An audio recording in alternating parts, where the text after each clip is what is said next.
Welcome to my channel. ये हमारी video है फाइनेंशियल प्लानिंग के प्रैक्टिस सेट 4.2 क्वेश्चन नंबर 2।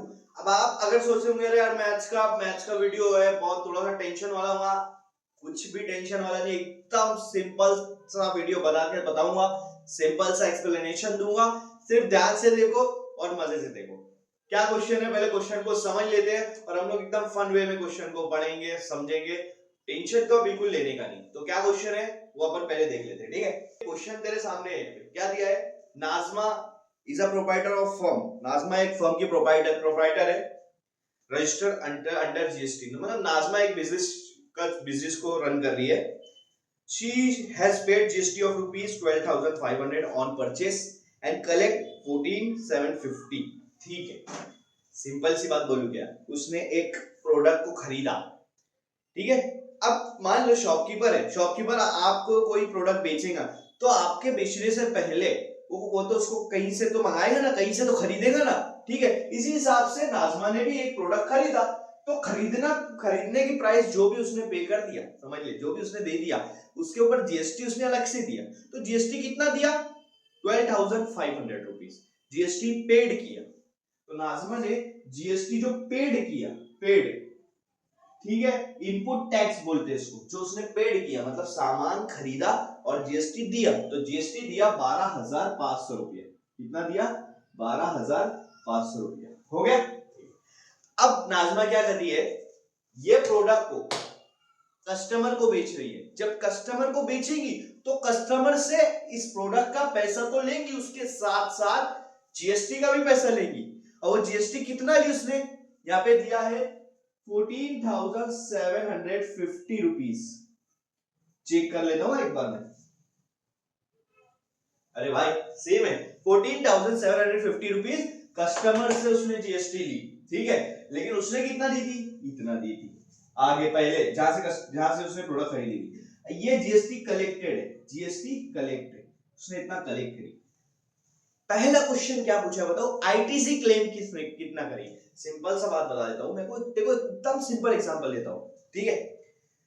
अब देखो मैं दुकानदार हूं, तुम मेरे पास आए, मैंने ये पेन 120 रुपए का आपको दिया और मैंने बोला भाई तेरे पास 10% इसके ऊपर जीएसटी लगेगा, ठीक है। तो तुम मुझे 120 के अलावा जीएसटी के हिसाब से 10% के हिसाब से 12 रुपया जीएसटी दिए। तो ये पेन की कीमत हो जाएगी 132 रुपया। 120 इस पेन की कीमत, 12 जीएसटी की कीमत, तुम ये मेरे को देंगे, ठीक है। लेकिन अब मैं तुमको फ्लैशबैक बताता हूं, जब मैंने ये पेन खरीदा था पहले, तो मैंने खरीदा था 110 रुपए में। कितने में, 110 रुपए में। और इस पे मैंने जीएसटी दिया था 11 रुपया। मैंने पहले जीएसटी दिया था, जिससे खरीदा था उसको 11 रुपए जीएसटी मैंने पे कर दिया है। लेकिन मैंने तुमसे कितना लिया, 12 रुपया, क्योंकि इस पेन की असली जीएसटी 12 होती। तो मैंने एक जीएसटी का जो 1 रुपया वो ज्यादा लिया ना। तो ये जो 1 रुपया है मुझे किसको देना पड़ेगा, वो गवर्नमेंट को देना पड़ेगा। तो ये जो मैं गवर्नमेंट को 1 रुपया बचा हुआ दूंगा वो जीएसटी का पेएबल होगा। लेकिन गवर्नमेंट क्या बोलेगी, उसपे तो 12 रुपया निकलता है, तुम्हें क्यों दे रहे हो। तो फिर मैं उनको बताऊंगा कि ये 11 रुपये मैंने ऑलरेडी पे कर चुका हूं। तो ये जो बताऊंगा मैं उसको कि 11 रुपया मैंने पे कर दिया है पहले ही, उसको कहते हैं आईटीसी क्लेम करना, इनपुट टैक्स क्रेडिट को क्लेम करना। तो इनपुट टैक्स क्रेडिट क्लेम कौन सा होगा, जो ऑलरेडी आपने जीएसटी भर चुका है। ऑलरेडी भर चुका जो जीएसटी है वो कितना है, 12,500 रुपया। ये होता है इनपुट टैक्स क्रेडिट को क्लेम करना। आ गया आपका आंसर ये पहला। दूसरा क्या बोला है, जीएसटी पेएबल, ठीक है, ये तो तुमने भर दिया था। अब गवर्नमेंट को कितना भरना बाकी है, जितना आपने कस्टमर से लिया वो और जितना भर दिया उसमें से माइनस कर दो। तो जीएसटी पेएबल आपका निकलेगा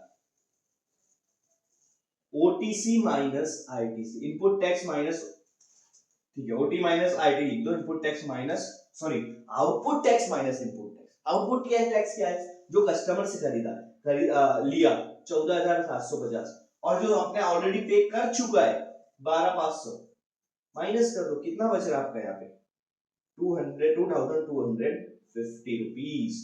तो ये 2,250 ज्यादा लिया आपने कस्टमर से, वो आप नहीं रखोगे, वो जीएसटी गवर्नमेंट को देंगे और इसी को कहते हैं जीएसटी पेएबल। ये क्वेश्चन सॉल्व हो गया आपका।